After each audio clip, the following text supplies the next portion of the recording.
Knowledge का कटोरा या माझ्या यूट्यूब चॅनलवर आपल्या सर्वांचं स्वागत आहे। आज मी कमी वेळेत बनतील अशा कुरकुरीत चवदार करंज्या करून दाखवणार आहे।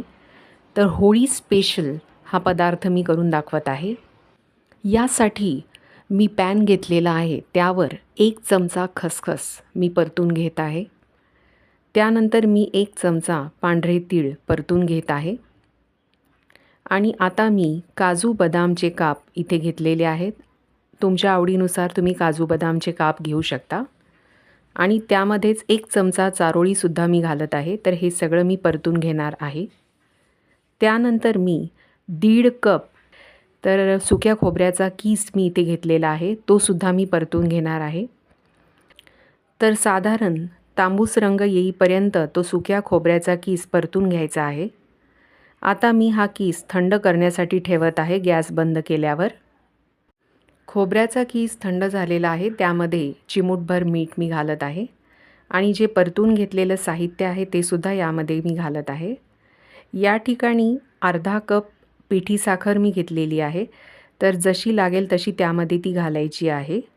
तुम्ही तुमच्या आवडीनुसार साखर या ठिकाणी घेऊ शकता। आणि आता यामध्ये 1 चमचा जायफळ आणि विलायचीची पूड मी घालत आहे। हे सगळं मिक्स करून घ्यायचं आहे। सारण तयार आहे। या ठिकाणी मी 2 कप मैदा घेतलेला आहे। आता यामध्ये पाव चमचा मीठ मी घालत आहे, 2 चमचा बारीक रवा, कडकडीत असं तेलाचं मोहन मी करून घेतलेलं आहे, ते सुद्धा यामध्ये घालत आहे। आणि आता जसं लागेल तसं पाणी घालून हे पीठ भिजवून घ्यायचं आहे। तर साधारण मध्यम स्वरूपाचं पीठ या ठिकाणी मी भिजवून घेतलेलं आहे। तर आता हे मी झाकून ठेवत आहे 15 मिनिटासाठी। 15 मिनिटानंतर मी या पिठाचे बारीक गोळे करून घेतलेले आहेत। तर आता हे मी लाटून घेत आहे। तर साधारण या साईजमध्ये मी ते लाटून घेतलेले आहेत। माझ्याकडे करंजीचा साचा आहे, तर साच्यावर मी ही पारी ठेवत आहे। त्यामध्ये साधारण 1.5 चमचा सारण मी घालत आहे। आणि आता ती जी पारी आहे ती साईडनी पाणी लावून त्याला मी घेत आहे आणि तिला मी प्रेस करून घेत आहे आणि जी राहिलेली बाजू आहे ती काढून घ्यायची आहे।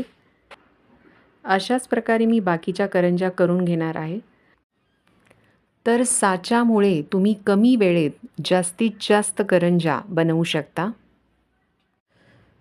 आता या ठिकाणी मी कढई घेतलेली आहे आणि त्यामध्ये तेल तापवून घेतलेलं आहे। आता गॅस हा मीडियम फ्लेमवर ठेवूनच करंज्या तळून घ्यायच्या आहेत। तर सोनेरी रंग येईपर्यंत दोन्ही बाजूने त्या तळून घ्यायच्या आहेत। तर अशा प्रकारे करंज्या मी तळून घेतलेल्या आहेत। तर या ठिकाणी तुम्ही बघू शकता छान कुरकुरीत अशा करंज्या झालेल्या आहेत। प्रेस करून दाखवत आहे मी ही करंजी। तर छान कुरकुरीत अशा करंज्या झालेल्या आहेत। तर कमी वेळेत भरपूर प्रमाणात बनतील अशा कुरकुरीत आणि चवदार करंज्या जरूर करून बघा। हा व्हिडिओ आवडला असेल तर शेअर, लाईक, कमेंट करा। आणखी व्हिडिओ बघण्यासाठी सबस्क्राईब करा यूट्यूब चॅनल नॉलेज का कटोरा।